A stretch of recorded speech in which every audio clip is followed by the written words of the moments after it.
संतजानं सगळीकडं उत्सव सुरू आहे, पण कशाचा सुरू आहे हे कळणं फार गरजेचं आहे. लोक म्हणतात, लोक करतात म्हणून सगळ्यांनीच केलं पाहिजे असं नाही.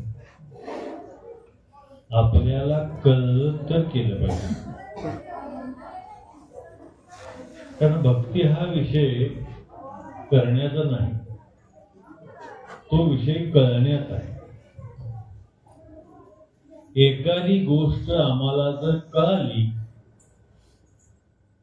तर मगाशी मुख्य महात्मा म्हणाले बघा, जर आपल्याला त्यातला आनंद जर मिळत नसेल तिथे थांबूच नाही. कारण आनंद म्हणजे देव आहे. आनंदी आनंदकडे, जिकडे तिकडे, चोहीकडे, वायू संगे मोद होय ती वरती सगळीकडे काय आहे तर तो मोद आहे. मोद म्हणजे आनंद, आणि आनंद म्हणजेच देव. आनंदाला विरोधार्थी शब्द नाही. कसली जरी तुम्ही डायरी कसलं विश्वकोश जरी हाताळा तर तुम्हाला आनंदाला विरोधी शब्द नाही. तुम्हाला दुःख नाही, सुखाला दुःख आहे, आनंदाला नाही. कारण का, आनंद म्हणजेच देव आहे. आणि तो आनंद जर प्राप्त करायचा असेल तर तो प्रेमातून करावा. कारण ईश्वर हा प्रेमास्पद आहे, स्वामी विवेकानंद म्हणतात. आता जर ते प्रेम गवसलं मग कृती करायला काय हरकत नाही. जर प्रेमच गवसत नसेल, आनंद जर मिळत नसेल तर नुसती कृती केली तर ती व्यर्थ कृती आहे. लक्षात घ्या, आम्ही कर्तव्यापासून दूर जाणारी ती कृती आहे, आणि त्या कृतीनं कधी संस्कृती साधता येणार नाही, प्राप्त करता येणार नाही. अशी कृती पाहिजे की ज्याचं संस्मरण, ज्याचं सुसंगतीकरण आणि ज्याचा सत्याशी संबंध आहे अशी कृती आहे, त्याला संस्कृती म्हणतात. आणि म्हणून सांगतो, हे सगळे जे सण उत्सव जे आहेत ना, हे तुम्हाला आनंद देण्यासाठीच आहेत, पण नाचून नाही. नाच आपोआप आला पाहिजे, डोल आपोआप आला पाहिजे, नाटक करून नाही. माणसाला डोल येतो वाजवल्यानंतर, टाळ वाजवल्यानंतर, गीत गायल्यानंतर, अभंग गायल्यानंतर, वाद्यवृंद हे काय ब्रह्म आनंद निर्माण करणारेच वाद्य. पण त्यानं डोल आला तर डोलावं, टाळी वाजवावी वाटली तर वाजवावी, नुसतंच बसायचं नको माझ्या. कारण आपोआप हात तिकडे गेले पाहिजे ना. म्हणजे एके ठिकाणी असं म्हणलेलं आहे, जो न वाजवी टाळी त्यास यम कवटाळी. मग त्याचं गिरायक होण्यामध्ये वाजवलं का पाहिजे, पण कुठं वाजवावं हे कळलं पाहिजे. म्हणून मग मध्यंतरी सांगितलं मिशन, टाळी कुठं वाजवावी कळलं तर वाजवावी, वाजवली पाहिजे. राजपतांनी स्पष्टीकरण केलं मागच्या मीटिंग मध्ये, मार्चच्या. लक्षात. पण आम्हाला कुठं वाजवावं हेच कळत नाही. मग परमार्थ काय करणार? परमार्थ लांब आहे. जीवनाचा परमार्थ कळणे म्हणजे परमार्थ. आणि मग त्यासाठीच घट बसवायचे. घट कशासाठी बसवायचे? ज्या ठिकाणी आम्ही मठ आहे तिथं घट होण्यासाठी. जिथं मठ आम्ही बरोबर आहे तिथं घट व्हावं, त्यासाठी घट आहे. आणि घट बसवल्यानंतर घटस्थापक लक्षात यावा. घटस्थापक लक्षात आला नाही गेला, पुन्हा बसवायची गरज नाही. सारखं तेच करायचं नाही, उठून सारखं तेच करायचं नाही. लोकमान्य टिळकांनी, प्रेमाने बोला, भारत पारतंत्र्यात होता त्यावेळेला शिवजयंती आणि गणपती उत्सव सुरू केला. आधी हे सगळे सण घरात व्हायचे साजरे. त्यांनी चौकात आणला, गायकवाड वाड्यात गणपती आणला, सार्वजनिक ठिकाण. आणि सगळ्या देशभर ते लोक पसरले. म्हणजे लोकांनी ते स्वीकारलं, कारण लोक संघटित व्हावे, युवक एकत्रित यावं, त्यांना देशप्रेम करावं, स्वातंत्र्य करावं, त्यासाठी ऊर्जा निर्माण व्हावी, त्यांनी झगडावं, संघर्ष करावा, पारतंत्र्याच्या विरोधामध्ये संघर्ष करून आपलं स्वातंत्र्य हासिल करावं, हा शुद्ध हेतू होता. आज त्याची काही गरज आहे का? देश स्वतंत्र होऊन 75 वर्ष झाली. जर त्यातनं उद्दिष्ट सफल होत नसेल तर त्या कृतीला काही अर्थ नसतो. परवा गावाकडे गेलो होतो, प्रेमाने बोला. गावाकडे म्हणजे जास्त चांगलं राहिलंय गाव, कवठे मंगा तालुक्यात तिसरी. आणि सकाळी उठल्या उठल्या शेजारीच आमच्या नवरा बायकोचं भांडण सुरू झालं. इतकं मोठमोठ्यानं आणि दास बुडणं चाललं होतं. दासच्या काटावर आले, मग दासने डोकावलं, आणि का म्हणायला लागला म्हणजे सकाळ सकाळ. तर ती बायको म्हणली, या नवऱ्याला सांगा म्हणले आमच्या लग्न ठरल्या म्हणले, आपण लग्न झाल्यावर असं करायचं तसं करायचं, तुला काश्मीरला नेतो, कन्याकुमारीला नेतो, सिंगापूरला नेतो, महाबळेश्वरला नेतो, ताजमहालाच्या पासतो वगैरे वगैरे. 6 महिने गप्पा मारल्या म्हणले. लग्न होऊन 2 वर्ष झाली, अजून गावातल्या हातीला स्वच्छ पाहिजे. मग मी त्याला काय रे नवरं म्हणले, असं का? तो म्हणला, सर महाराज म्हटला एकदा जर म्हणले निवडणूक झाली, मतदान झालं, पुन्हा कोण प्रचार करत?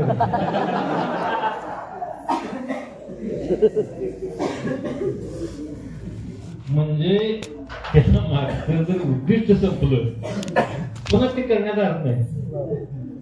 कृती करण्यात कुठंवर करणं गरजेचं आहे, तर ते उद्दिष्ट लक्षात येईपर्यंत लक्षात द्या. उद्दिष्ट हासिल झालं की पुन्हा तेच नाही, मग कर्मकांड करतो. देव लक्षात यावा यासाठी हा सण. आणि म्हणून पहिल्या दिवशी घटस्थापनेला 7 पानाची पत्रावळी असते. इकडे 9 पानाची आहे, 7 पानाची असते. म्हणजे सप्त पाताळ आहे. पत्रावळी कशाचं प्रतीक आहे? सप्त, आत गीत कात तात महित रसात. सप्त पाताळाचं प्रतीक म्हणून पत्रावळी. त्यावर पृथ्वीचं प्रतीक म्हणून वावरी म्हणजे माती.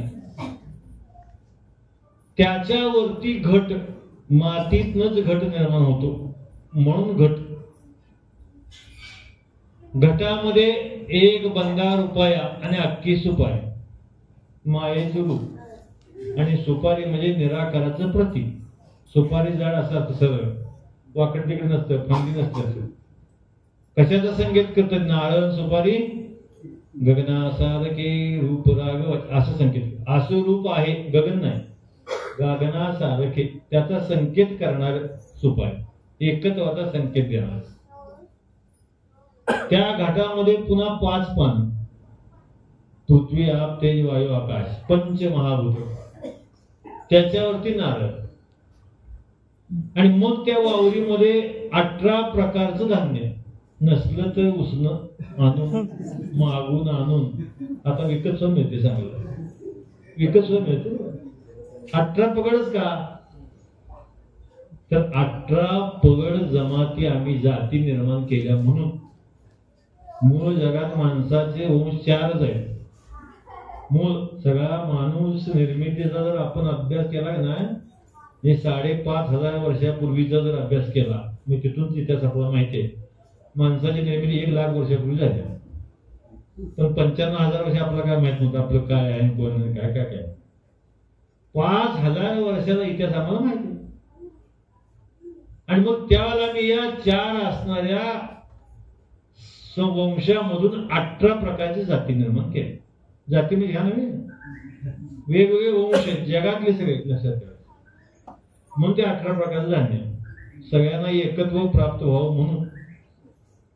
त्या घाटामध्ये अर्ध पाणी, अर्ध मोकळं झालं. आणि दोन्हीकडे 2 समय लावले.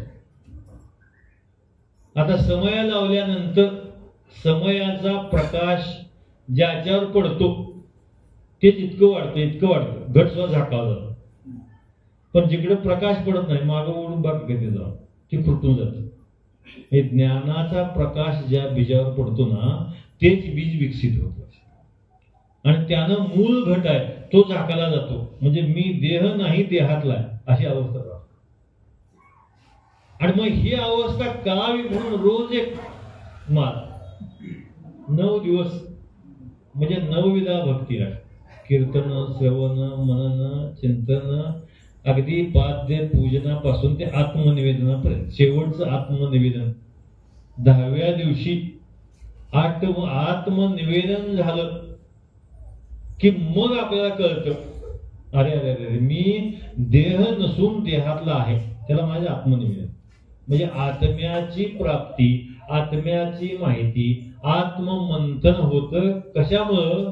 जीवनात घटस्थापक आला तर, सद्गुरु जीवनात आला तर मग कळतं हा देह हा घट आहे. घटामधला असणारा आत्मा हाच देव आहे. म्हणजे मी देह नसून देहातला आहे.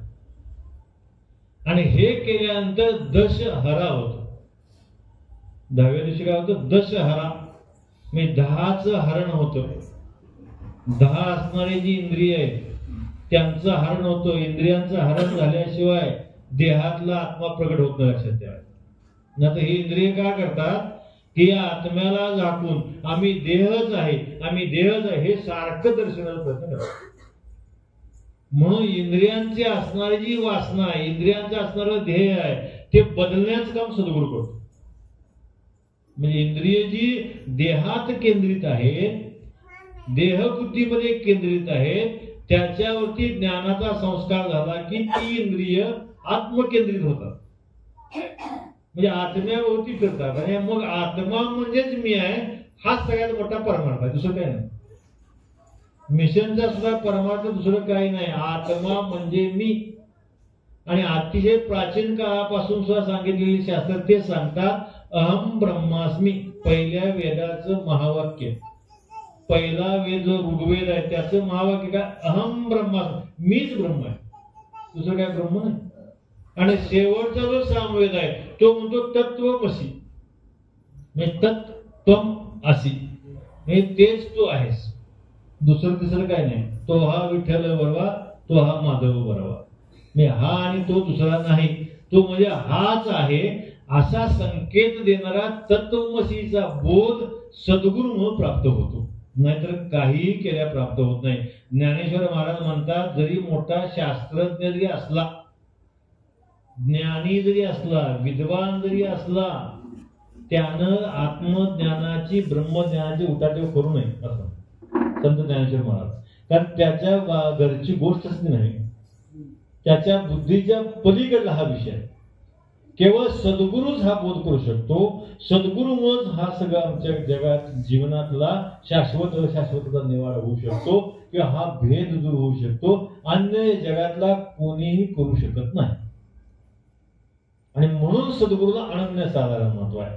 असा सद्गुरू जीवनात आल्यानंतर मग आम्ही जात पात धर्म भाषा देश या सगळ्याचं सीमोल्लंघन म्हणजे विजयादशमी लक्षात ठेवा. या सगळ्याचं सीमोल्लंघन झालं आपल्या डोक्यातनं तरच हा आत्मा स्थिर होतो, आत्मा प्रगट होतो, आत्मा प्रचितीला येतो किंवा स्वयं प्रगतीला येतो. बाबाजी म्हणाले ज्ञान ज्ञान याने ज्ञान याने स्वयं से प्रगट होणार. स्वतः प्रगट होत म्हणजे ज्ञान, ज्ञान म्हणजे दुसरं तिसरं काय नाही. तू जे आहेस ते प्रगट. मिशन काय सांगते? तूही निरंकार, तूही निरंकार, तूही निरंकार, आणि ते तुला व्हायचंय. म्हणजे तू दुसरं कोण नाही, तूच निराकार आहेस. मिशनचा बीज मंत्र आहे, बीज मंत्र आहे लक्षात आहे. तू निरंकार आणि तुला ते व्हावयाचं आहे. त्यामुळे कुठल्या जरी उपाधी असल्या त्या सगळ्या निरर्थक आहेत, सगळ्या निरर्थक आहेत. माताजीने स्पष्टीकरण केलं.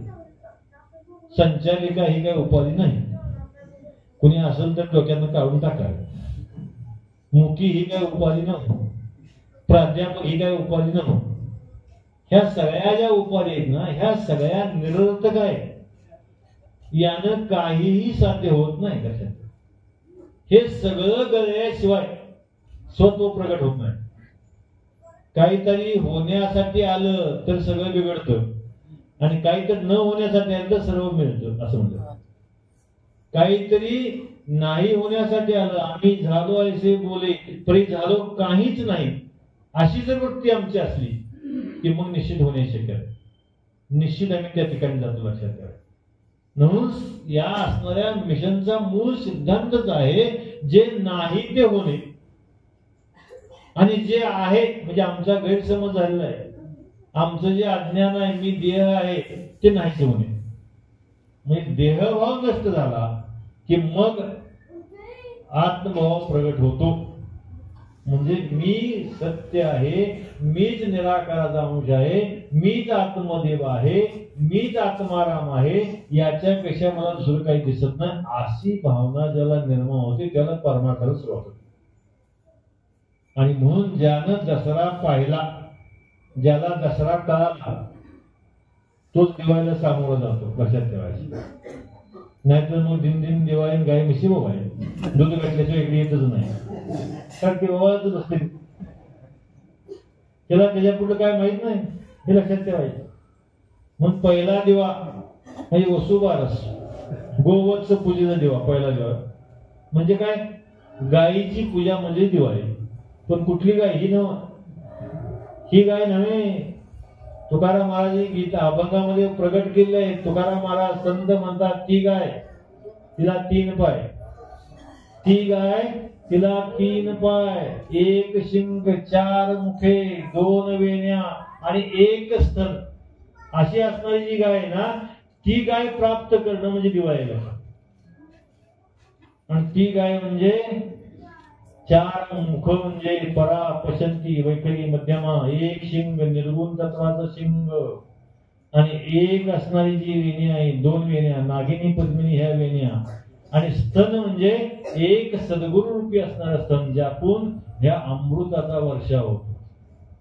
आणि ते अमृत प्याल्यानंतर, ब्रह्मज्ञान स्वीकारल्यानंतर मग आमचा विकास होतो. अशा गायीची पूजा म्हणजे दिवाळी, लक्षात ठेवा. ही करतो ही दिवाळी नाही, लक्षात ठेवा, ही दिवाळी काढणारी दिवाळी.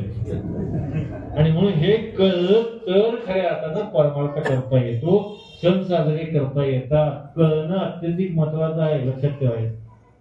म्हणून इथनं पुढं गीत म्हणताना, विचार सांगताना 1000 वेळा विचार करायचा आहे.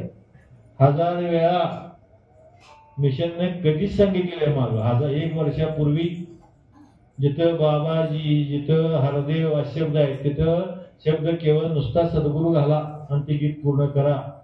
ज्या गीताला करता नाही ते गीत म्हणू नका. ज्या गीताला करता नाही, करता पाहिजे, मिशननं त्याला मान्यता दिली पाहिजे. महात्मानाचा अनुभव आहे, त्यांच्या अनेक गीतं आली प्रत्येक स्क्रुटिनी करण्यासाठी, लक्षात ठेवा. असं सगळा विचार ज्याला आम्हाला कळतो त्यालाच परमार्थ मिशनचं कळतो, नाही कळत नाही, कळत नाही. कळणं फार अत्यंत महत्वाचं आहे. कळण्यात खरा आनंद आहे करण्यापेक्षा. करण्यानं अहंभाव वाढतो, लक्षात ठेवा.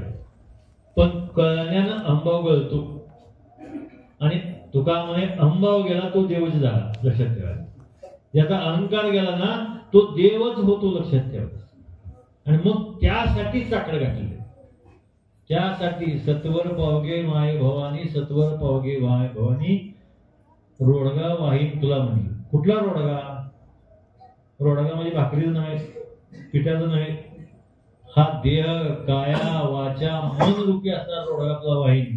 त्यासाठी मी तुला लवकर पावती. भवानी, भव म्हणजे दुःख, भव म्हणजे संसार, भव म्हणजे माया, आणि म्हणजे त्यातून निरंतर काढणारा, निरसन काढणारा, बाहेर काढणारा, अशी भवानी. हे लक्षात ठेवा. अशी भवातून दूर करणारी, भवातून निरसून काढणारी, भवातून निर्लेप बाहेर काढणारी, अशी जी भवानी आहे ती भवानी दुसरं तिसरीकडे कुठं नसून आतच आहे. आत असणारी जी मूळ माया आहे, लक्षात. मूळ माया, जिनं हे सगळं जग निर्माण केलं, जिनं ब्रह्मा विष्णू निर्माण केलं, लक्षात ठेवायचं.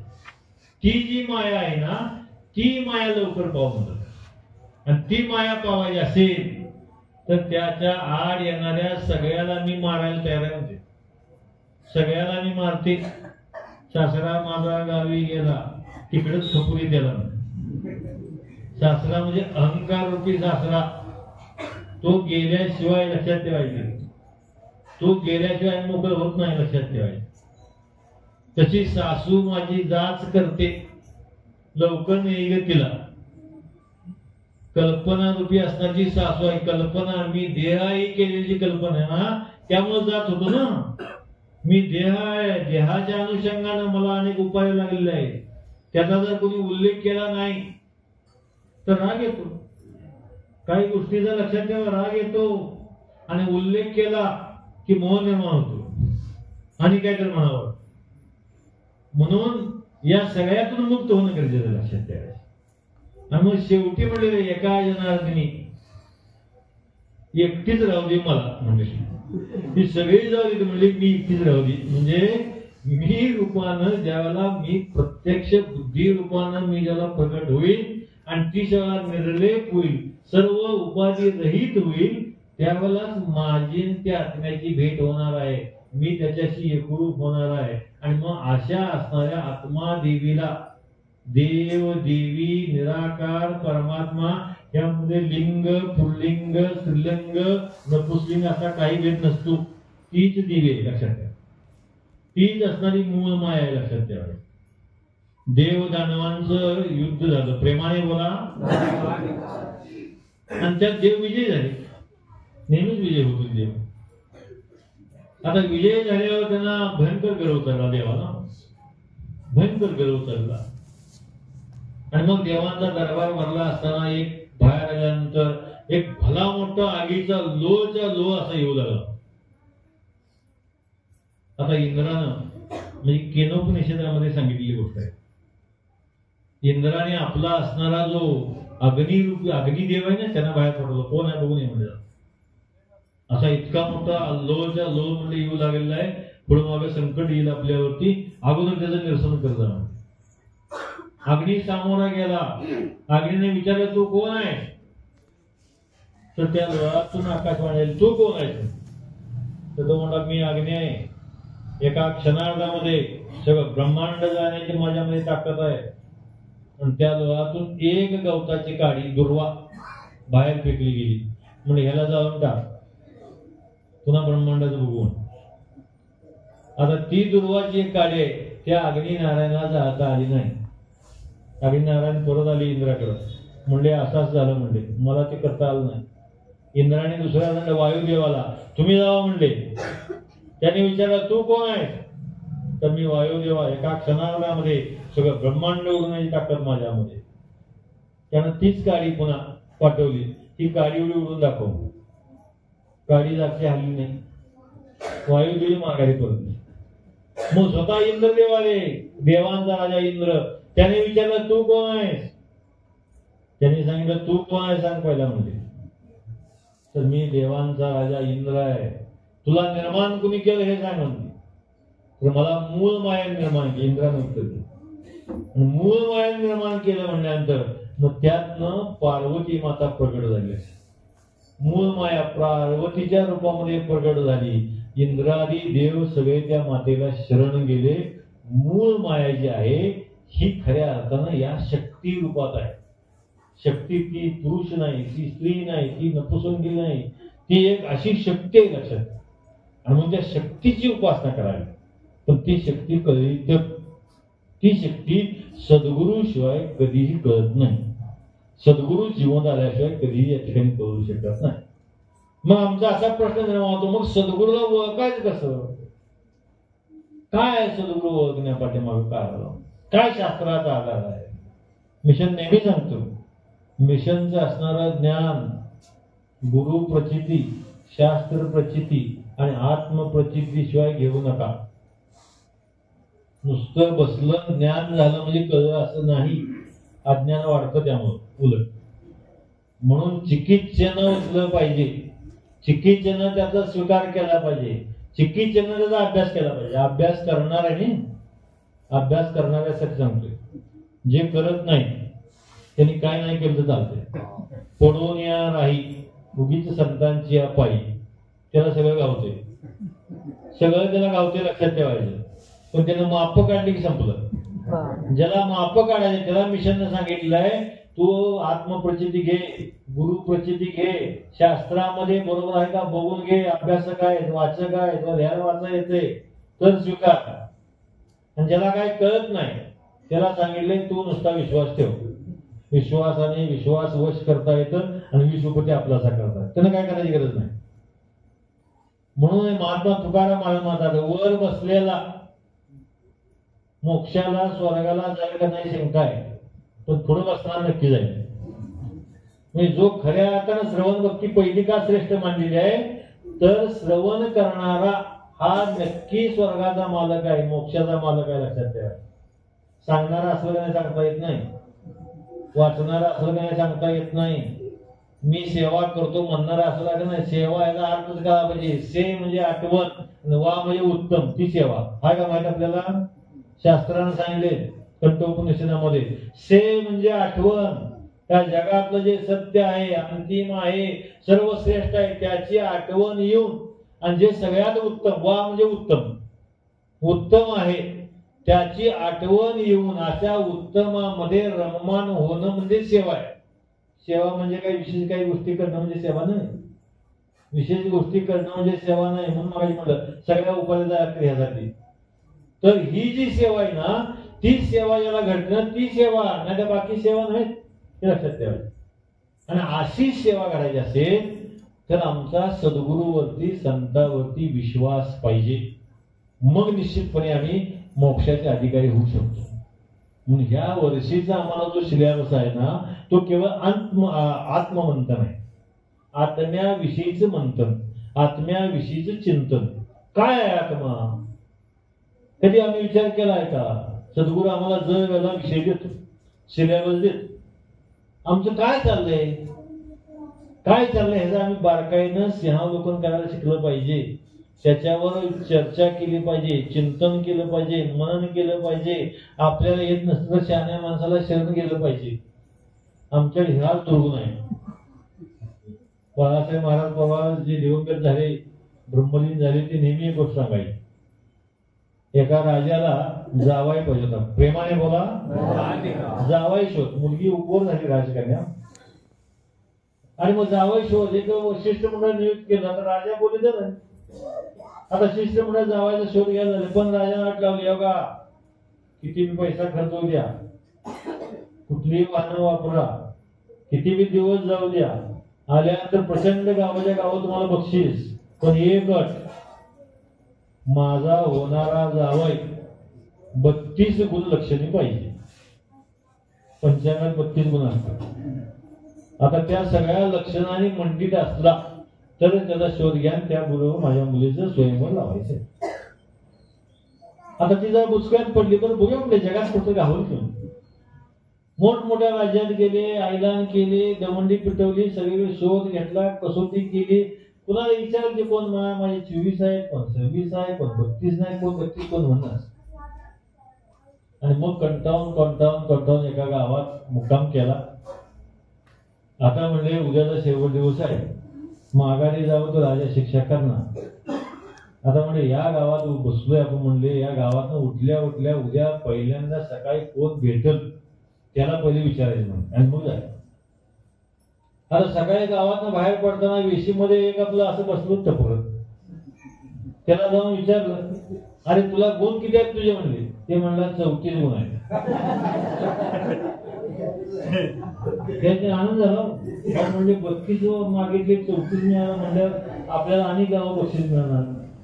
बस म्हणले, काय विचारपूस केली नाही, हातचूर बसवलं, अगदी निवडणूक काढून राजवाड्याला. आता हे सगळीकडे ऐलान झालं ना, राजाला रावाई मिळाला, जावाई मिळाला, 34 गुणांनी युक्त मिळाला, 34 गुणांचा मिळाला. शेव गाव गोळा झालं सर नगरी.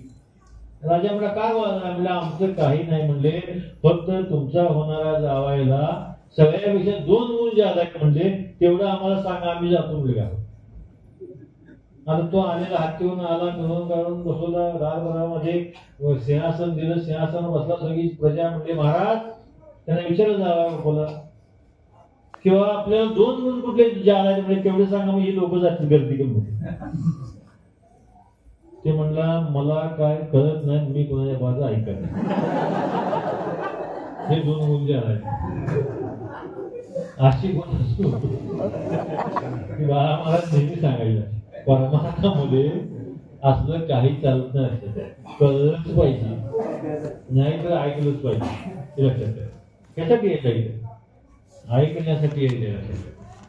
श्रवण केल्यानंतर मग आम्हाला कळतं हे कान माझे श्रवण करत नाही, कानातनं श्रवण करणारा कोणीतरी दुसरा आहे. हे माझे डोळे पाहत नाही, हा डोळा ज्या योगानं पाहतो ते लक्षात ठेवा. हा तैत्तिरीय उपनिषदामध्ये ब्रह्माची व्याख्या करताना हा डोळा ज्या योगानं पाहतो तो डोळा म्हणजे ब्रह्म आहे, लक्षात ठेवा. या डोळ्यानं काही दिसत नाही. हा कान ज्या योगानं ऐकतो, पण हे कान ऐकू शकत नाही, हा कान ऐकू शकत नाही, तो कान म्हणजे ब्रह्म आहे, लक्षात ठेवा. हे मन ज्या असणाऱ्या विचारानं विकल्प करतं, संकल्प, मगाशी मनाचा विषय होता. मनाचे लक्षण आहे संकल्प करणं, विकल्प करणं. यायच्या आधीच विकल्प आहे आपल्या डोक्यात, गेल्यावर काय ऐकून असतं त्याचं परमार्थात कामच नव्हतं. संकल्प केला, हा सत्संग आहे, आपल्याला चर्चा करायला मिळणार, ब्रह्मामृत मिळणार, चर्चा, संतांचा संग मिळणार, संतांचं दर्शन होणार, संतांना आमची भेट होणार, असा चांगला संकल्प घेऊन आला, निश्चितपणे ते मन प्रसन्न राहतं, ते सिद्धीला पात्र होतं. विकल्प म्हणजे विपरीत ज्ञान. त्या मनानं जर विपरीत ज्ञान केलं, म्हणजे जे मन ज्या योगे संकल्प करतं पण हे मन करू शकत नाही, तो संकल्प म्हणजे ब्रह्म आहे. असं जे ब्रह्म आहे ना, त्या ब्रह्माचाच सूक्ष्म अंश म्हणजे आपल्या शरीरातला असणारा जीव आहे. निराकाराचं असणारं सूक्ष्म असणारं जो अंश आहे, जे कल्पनेच्या भोवऱ्यामध्ये अडकलेलं आहे, ते असणारं सूक्ष्म रूप म्हणजे जीव. का सूक्ष्म केला म्हणलं तर त्या जीवाने काहीतरी संकुचित उपाधी धारण केली. मी जंतू आहे म्हणलं, मी जीव आहे म्हणलं म्हणून ते जंतू म्हणतात त्याला. मी मन आहे म्हणलं म्हणून त्याला माणूस म्हणतात. मी प्राण आहे म्हणलं म्हणून त्याला प्राणी म्हणतात, लक्षात ठेवायचं. पण याच्या पलीकडला मी आहे, मी कल्पनेच्या भावविश्वात अडकलेला जो जीव आहे, सूक्ष्म जे रूप निराकाराचं रूप आहे किंवा आत्म्याचं जे रूप आहे, या आत्म्यातून सर्व सृष्टी ब्रह्मांड निर्माण झालं, लक्षात ठेवा. आत्म्याच्या स्पंदनातून पहिल्यांदा हरिओमचा उच्चार झाला, या ओंकारातून सगळ्या ब्रह्मांडाची निर्मिती झाली. अशी जगाची रचना आहे, म्हणजे परमार्थिक दृष्ट्या. असं जे ब्रह्म आहे ना, ते ब्रह्म जे आपल्या ठाई आहे, पण त्यानं संकुचित धारण केल्यामुळं ते विशुद्ध झालेलं आहे. आणि त्या जीवावरती ज्याला ब्रह्मज्ञानाचा संस्कार होतो, त्याला तो असणारा जीव प्रगट होतो, तो जीव विकसित होतो, तो जीव असणारा प्रफुल्लित होतो, प्रसन्न होतो. आणि मग तो जीव जो आहे, ह्या सगळ्या गोष्टी शरीर ज्या ज्या योगाने झाले, 5 महाभूत, 5 ज्ञानेंद्रिय, 5 कर्मेंद्रिय, 5चे 25, म्हणजे ज्यातून पंचीकृत, त्यातनं केवळ ब्रह्म, त्यातनं सत्य ब्रह्म, असा जो जीवरोपाला जो घाला पडलेला आहे. याशिवाय पुन्हा पंचकोश जे आहेत, अन्नमय कोश, मनमय कोश, प्राणमय कोश, विज्ञानमय कोश, आनंदमय कोश, याच्या विवरणामध्ये जो जीव अडकलेला आहे, लक्षात ठेवा. त्या जीवाविषयीचे चिंतन करणं म्हणजे आत्ममंत्र आहे. आणि तो जीव जर मुक्त व्हायचा असेल तर त्या शास्त्री सत्संग पाहिजे. सत्संगत्वे निसंगत्वे, निसंगत्वे निर्मोहत्वे, निर्मोहत्वे निश्चिलत्वे, निश्चिलत्वे जीवनमुक्ती आहे. आणि अशी जीवनमुक्ती केवळ इथं आल्यानंतरच होते. कारण मुक्तीचे 4 प्रकार आहेत. एक समीपता, सलोकता, स्वरूपता आणि सायुज्यता. समीपता म्हणजे एखाद्याच्या जवळ गेलं म्हणजे त्यांच्यासारखं झालं असं नाही. का होतंय, एखादा नेता किंवा एखादा मंत्री गावात येतो लागलेला आहे, आणि गावातला कार्यकर्ता जो असतो त्याचा ते अगदी पुढं करतो. गावाला वाटतं ह्याच्यात त्याचं फार समीपत आहे, पण ती गाडी गेली की ह्याच्या तोंडात धुळाच असतो, दुसरं काय नसतं.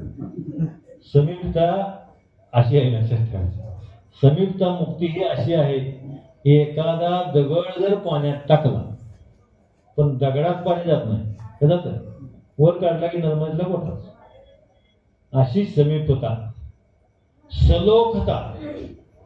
सलोखता म्हणजे एखादा चेंडू कापडाचा करून आम्ही पाण्यात टाकला तर काही काय तरंगतो चेंडू म्हणून, पण कापडाचा गुण केलं ना, कापडात पाणी शिरलं की चेंडू तळालाच. सलोकता असे ते आम्हाला तारू शकत नाही. स्वरूपता त्यांच्यासारखं वागण्याचा, बोलण्याचा, राहण्याचा प्रयत्न आम्ही करतो हे लक्षात ठेवायचं. पण तरी सुद्धा आम्ही त्यांच्याशी एकमेक होऊ शकत नाही. त्याला उदाहरण देताना शास्त्रकार म्हणतात, जरी एखादी व्यक्ती एखाद्याच्या जवळ गेली, त्याचा संग झाला म्हणून त्याच्यासारखे होत नाही. बादलीवर पाण्यामध्ये जर मुठभर मीठ टाकलं, मीठ पाण्यात विरघळून जातच, आपलं अस्तित्व संपवतं, पण पाण्याला गुण देऊन जातं. पाणी खारट होतं, असं पाणी खारट होतं, त्याला माझी स्वरूपता. आणि सायुज्यता म्हणजे एखाद्या बाटलीमध्ये जर बर्फाचा खडा टाकला तर बर्फाचं अस्तित्व वेगळं राहत नाही, पाण्यामध्ये विलीन होऊन जातं. आणि ते विलीन झाल्यानंतर पाण्यासारखंच राहतं, वेगळा गुणधर्म असत नाही. अशी असणारी मुक्ती म्हणजे सायुज्यता. आणि ही मुक्ती जर प्राप्त करायची असेल तर त्यासाठी अतिशय विनम्र भाव, हा देहभाव नष्ट होऊन आम्ही आत्मभावी बनणं ही काळाची गरज आहे. म्हणून त्यासाठी समजानो की आम्हाला सद्गुरू ओळखता आला पाहिजे, सद्गुरू लक्षणायुक्त मंडित पाहिजे, असा सद्गुरू शोधला पाहिजे, तो प्रकट असला पाहिजे. अवताराचे 6 प्रकार आहेत, अंश, अंशांश, आवेश, कारण, पूर्ण. शेवटचा अवतार आहे तो पूर्ण आणि प्रकट लक्षात ठेवायचा. म्हणजे काय अंश रूपान झाले, काय अंशांश रूपान झाले, काय कारण रूपान झाले. रामकृष्ण हे पूर्ण अवतार, पण गौतम बुद्धांच्या पासून ते सुदीक्षा माताजी पर्यंत हे पूर्ण आणि प्रकट अवतार लक्षात. शेवटचा सर्वश्रेष्ठ अवतार 2000 वर्षापूर्वी गौतम बुद्ध प्रकट झाले. आणि आज त्यानंतर संत ज्ञानेश्वर, संत तुकाराम, संत नामदेव हे सगळे प्रकट अवतार आहेत, पूर्ण प्रकट आहेत. आम्हाला काल नाही, आम्हाला काल नाही. ज्ञानेश्वराला निवृत्तीनाथाने प्रकट केलं, प्रकट केलं, ज्यांच्या जीवावर आता महाराष्ट्रात सगळा परमार्थ चालतो. तुकाराम महाराजांना सद्गुरूंनी प्रकट केलं, प्रकट अवतार आहे ते. पण त्यांना आम्ही कुठल्या तरी अवतार कल्पनेमध्ये गुरफटून टाकला शकतो. त्यामुळे आम्हीच डोक्यात आलो. म्हणून परमार्थ वाढला नाही, परमार्थ वाढला नाही. लक्षात, महाराष्ट्रामध्ये ज्या नेवाशाला ज्ञानेश्वरांनी ज्ञानेश्वरी लिहिली त्याच्यापेक्षा जास्त पश्चिम महाराष्ट्रात ज्ञानेश्वरी गाजली, लोकांनी ती स्वीकारली. पण तिथं स्वीकारली नाही, तिथं स्वीकारली नाही. नागपुरामध्ये ग्रामगीता स्वीकारली तुकडोजी महाराजांची, लक्षात, नागपूरला. मग जगात कशी जाईल? कारण मूळ ज्ञानेश्वर हे प्रकट अवतारात हे कळालं नाही. तो प्रकट गुहे बोले आणि म्हणतो आरतीत मस्त, पण प्रत्यक्ष कळलं नाही प्रकट रूप आहे, म्हणून आम्ही मागायला. तुकाराम आज कळाले नाही लक्षात. तुकीता तुलनेशी ब्रह्म तुकाशा, ब्रह्म म्हणजे तुका, निराकाराचं साठ प्रकट रूप म्हणजे तुका. आरती म्हणून का उपयोग आहे? कळणं महत्वाचं आहे ना. म्हणून रामेश्वर चरणी मस्त केलं. ज्या रामेश्वर भट्टाने तुकाराम महाराजांना विरोध केला आयुष्यभर, आयुष्यभर गाथा बुडवायला लावली, 5000 अभंगाची गाथा बुडवायला लागली, लक्षात ठेवा. तरी सुद्धा तुकाराम महाराजांना राग आला नाही, लक्षात ठेवा. तरी सुद्धा राग आला नाही. तेच रामेश्वर भट्ट पुन्हा तुकाराम महाराजांना शरण गेले आणि त्यांनी तुकाराम महाराजांची आरती लिहिली, लक्षात. तुकाराम तुकाराम तुकाराम नाम घेता कापेय म्हणून, जरी दगडा सहित वया तारियला जैशा लाया, म्हणे रामेश्वर भट्ट द्विजा, तुका आणि विष्णू नाही तुझ्या. एवढं सांगून सुद्धा आम्हाला कळलं नाही. का कळलं नाही संत? विष्णू आणि तुकाराम तुझ्या नाही. तुकारामाला आम्ही पुन्हाच तरी अवतार मानलं, काहीतरी म्हणते समजा. हा विष्णूचाच अवतार, विष्णूचं प्रकट रूप, लक्षात, अवतारापेक्षा श्रेष्ठ रूप. आणि म्हणून अशा असणारं जे संत आहेत, अशा असणारी जी कृती आहे, ही कृतीच आम्हाला तारते. त्यामुळे तुकाराम महाराज बाकीच्या कशात पडले मागितलं. वेदाचा तो अर्थ आमाची ठेवा हेर तो व्हावा भार माता म्हणते. रामेश्वरांनी सांगितलं त्यांना, तुला वेद लिहिण्याचा अधिकार नाही, अभंगातनं तू वेद प्रकट केला, गीता बुडवून टाक. त्यांनी सांगितलं वेद आमावरी रुसला, तोही त्याच्या बाला मी कंठी धरला. वेदाला काय गुण आम्हाला काय माहिती, त्याचा बाप जो आहे ना वेद निर्माण करणारा, तो आमच्या कंठात आहे. म्हणजे कंठ जंक्शन आहे, लक्षात ठेवा.